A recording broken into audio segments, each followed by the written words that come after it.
అందరికీ ముందుగా తెలుగు భాష దినోత్సవ శుభాకాంక్షలు. నా పేరు ధనుష్. నేను 6వ తరగతి చదువుతున్నాను. తెలుగు అనే పదంలోని ఎంతో మాధుర్యం ఉంది కదా. తేనెలొలకు భాష మన తెలుగు భాష. అమ్మదనం నిండున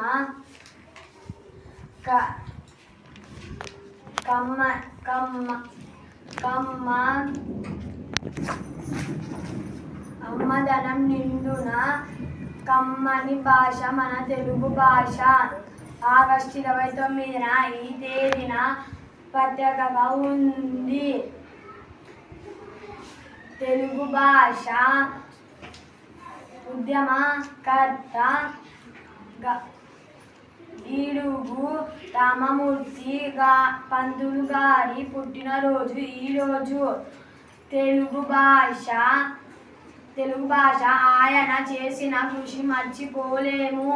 ప్రతి విద్యార్థికి సులువైన పద్ధతిలో పాఠ్యాంశాలు ఉండాలని ఆలోచించి ఇంట్లో మాట్లాడే భాష, బడిలో మాట్లాడే భాష వేరువేరుగా ఎందుకు ఉండాలి అని అనుకున్నాడు. ధన్యవాదాలు.